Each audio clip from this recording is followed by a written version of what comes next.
Hey everyone, I'm Alexis the EgoQueen. Love me? I know you do. Anyway, today we're going to be talking about the Astra Militarum, or more commonly known, the Imperial Guard, or IG for short.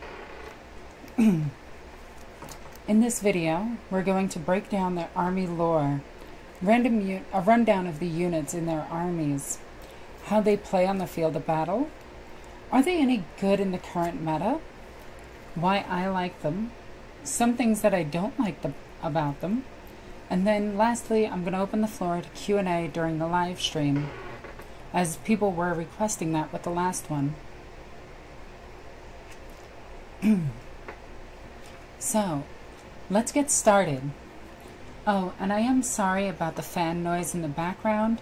If I don't have it, I'm going to have a heat stroke and die.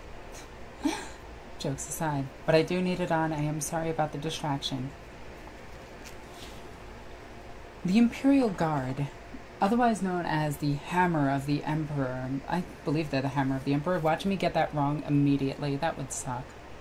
But the Imperial Guard make up the main military force of 40k. They are, without a doubt, the most important army in Warhammer. In the lore, anyway. Even more important than that of the Space Marines or the Adeptus sororitas. The main fighting force of the Imperium is the Imperial Guard. They make up untold billions upon billions of troops, with thousands upon thousands upon thousands of different branches of military. You have things such as the Kasserkins. Well, wait, no, that's an actual unit, my bad. You have things such as the Vistorians. You have things like the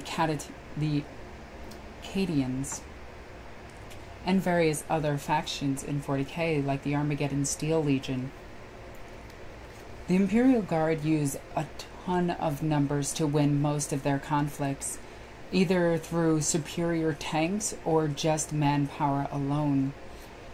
The Imperial Guard employ a very basic las weapon known as the lasgun. I always get the argument that it's pronounced lasgun versus lasgun, but I'm going to call it a laser instead of a laser because this is 40k, where they believe that a monkey's tail was a stinger. So we're going to call it a laser, or a laser in this case.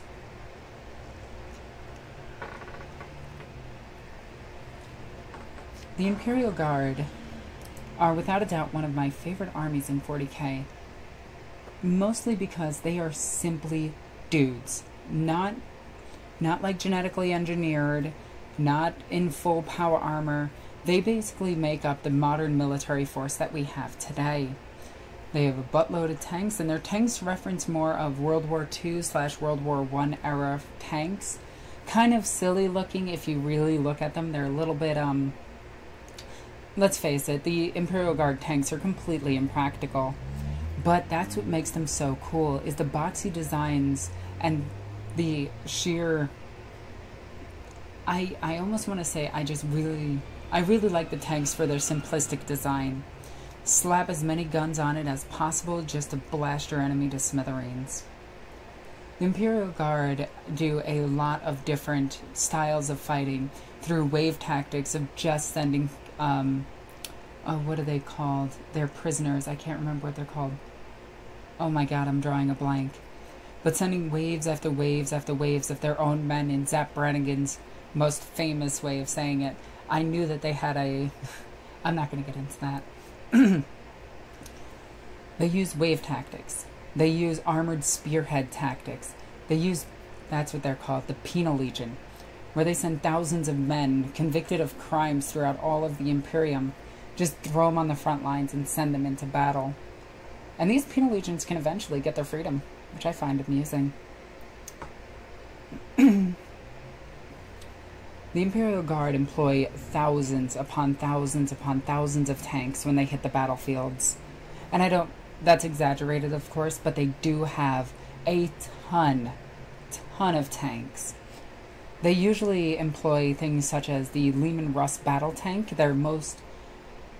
their almost staple tank. It's very well known, to the mighty Basilisk, which is basically field artillery, self-propelled field artillery. which, if you play the Dawn of War games, you know why it's awesome. If you play the tabletop game, you'll also know why it's awesome. They have things like the Hellhound battle tank, which is a flamethrower tank, which I think is coolest. It's very cool.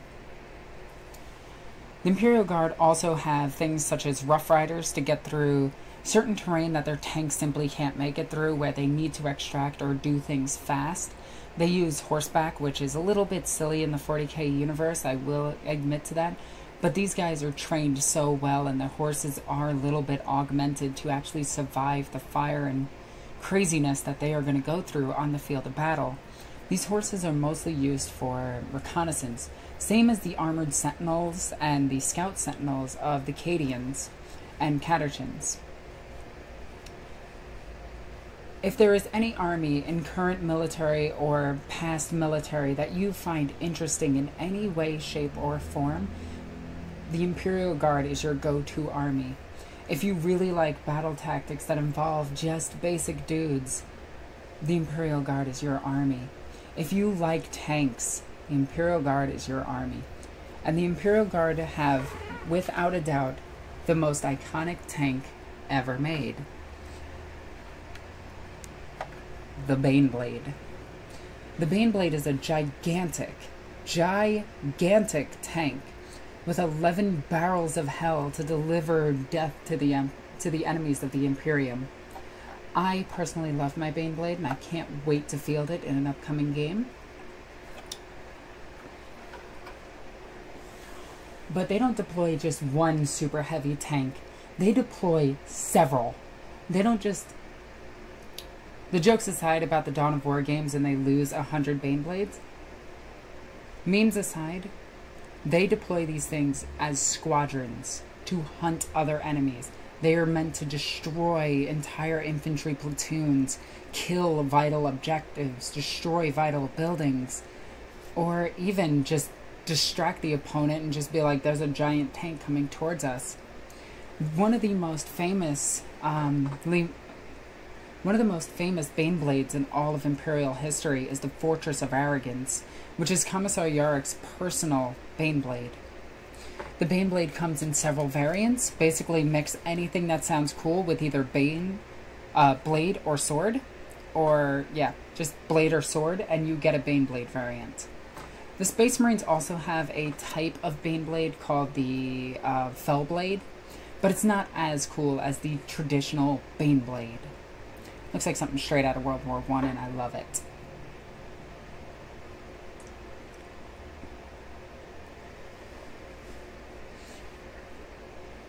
The Imperial Guard often employ mass infantry, but they also give support squads of veterans. These veterans are tasked with a very specific goal in mind.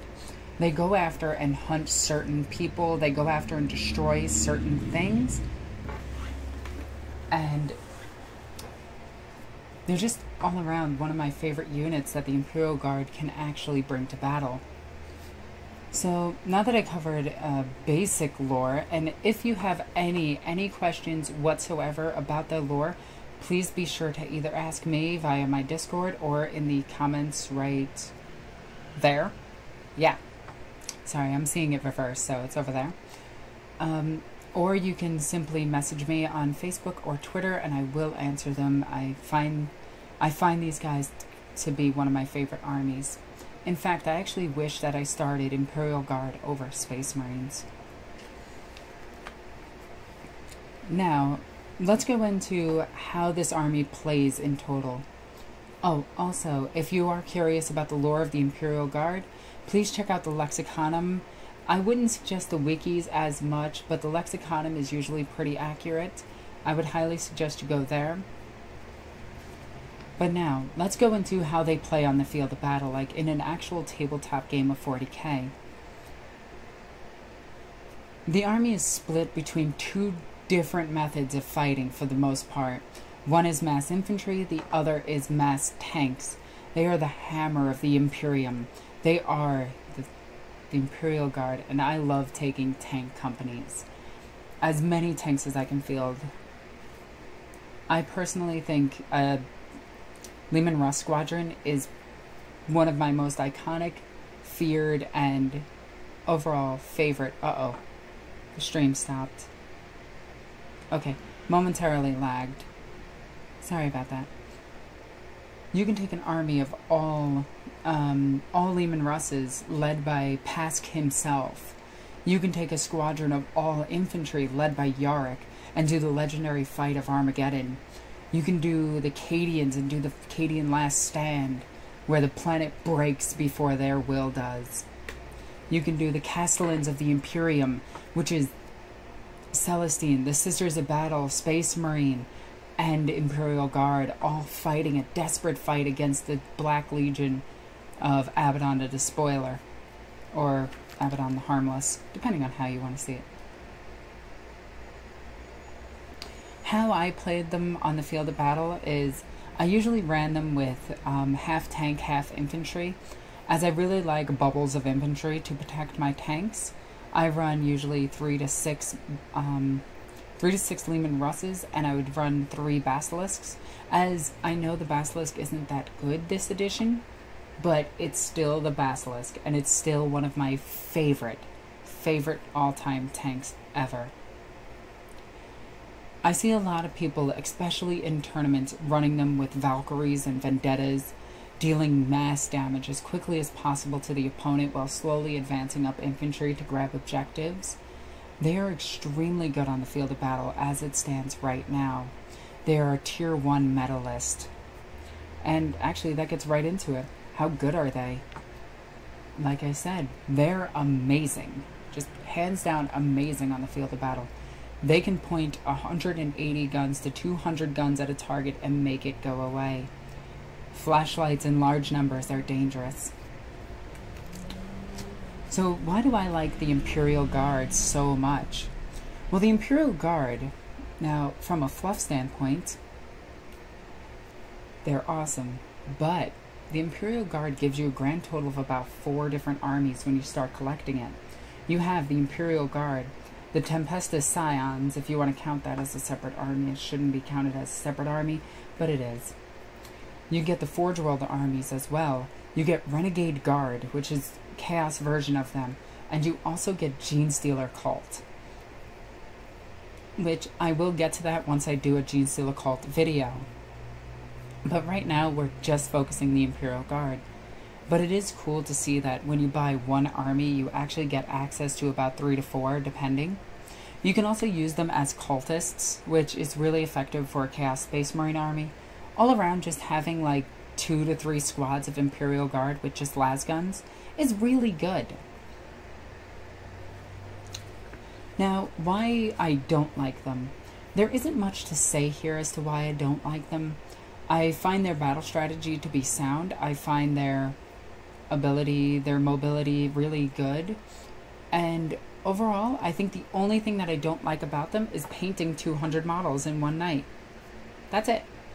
There's a large model count. So that's the only thing I don't like about them. Now, I know this video is kind of short, so I am going to open it up to if anybody has any questions. I can barely see them, but I will try to get through them. So I'm just going to read through the comments really quick from the live stream, which is over there. Keep pointing over here because that's where it is for me. Actually, Cadian Regiment's still around. They were... Well, the Cadian Regiments come from the Cadian Gate, which is multiple planets. Cadia is the only planet to actually have fallen.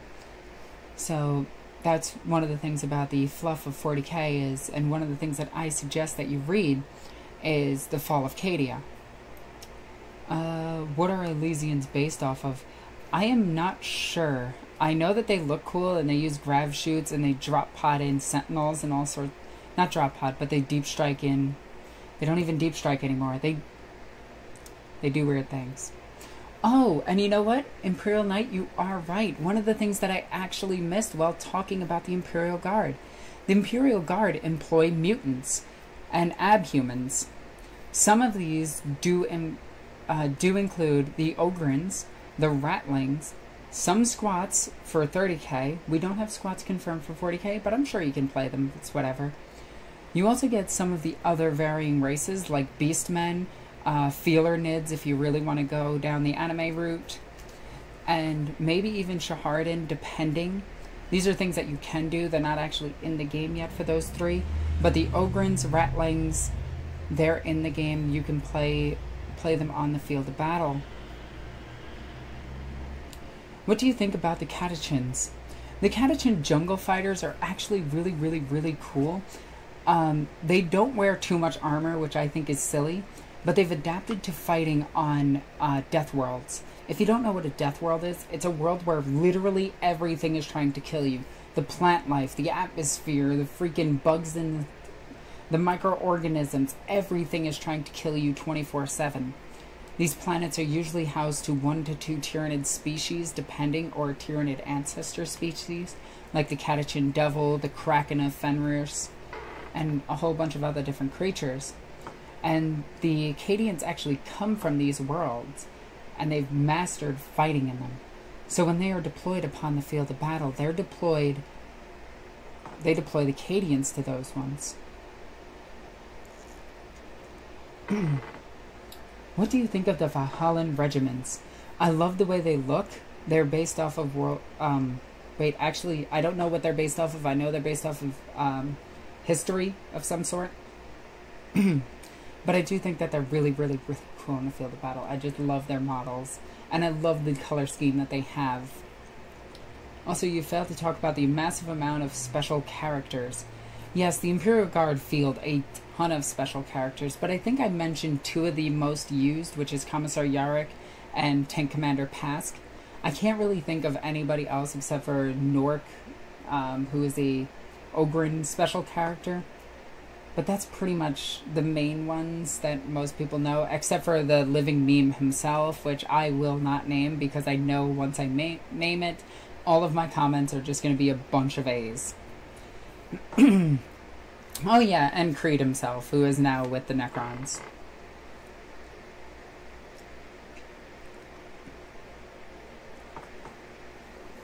So that is everything I wanted to talk about for the Imperial Guard. My hair is starting to look like crap, and I noticed it, and this is because of the heat. Yeah, I'm sorry about that. But I am going to end this video here. I hope everybody enjoyed it, and I hope everybody liked this video. And if you have any questions, please leave them in the comments down below, or message me on Discord, Skype, Discord, Facebook, Twitter. All of that is in the information down below, right over there. As always, I'm Alexis the Ego Queen. I love you guys. Bye!